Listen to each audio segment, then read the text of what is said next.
शङ्किने चक्रिणे शार्ङ्गिणे खड्गिने शूलिने कोटिसूर्यप्रभामालिने विश्वषड्रूपिणे शाश्वते ब्रह्मणे श्रीमते सत्यदेवाय ते मङ्गलम् प्राणदायान्नदायामृतस्यन्दिने सामगानप्रियाय व्रतानन्दिने यज्ञरूपाय ते यज्ञसंरक्षिणे श्रीमते सत्यदेवाय ते मङ्गलम् विष्णवे जिष्णवे श्रीमहाविष्णवे वेदवेदान्तसञ्चाररोजिष्णवे भूष्णवे गेष्णवे पुण्यवर्धिष्णवे श्रीमते सत्यदेवाय ते मङ्गलम् पूरिता शेषलोकावली भूरि सद्वाञ्छितोत्पन्न सत्कीर्तिमन्मूर्तये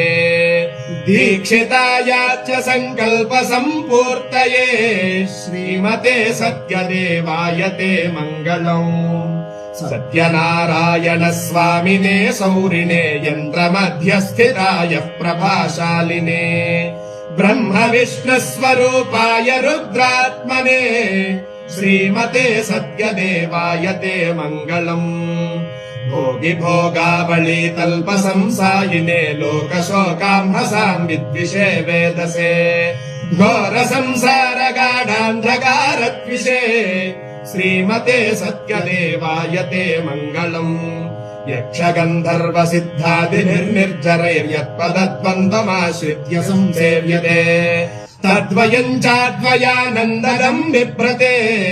श्रीमते सत्यदेवाय ते मङ्गलम् मङ्गलम् वासति स्वामिने मङ्गलम् मङ्गलम् मल्लिकामालिने मङ्गलम् मङ्गलम् सन्मनस्थायिने मङ्गलम् मङ्गलम् सत्यदेवाय ते मङ्गलम्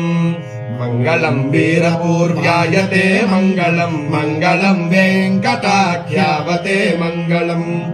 मङ्गलम् सत्यदेवाय ते मङ्गलम्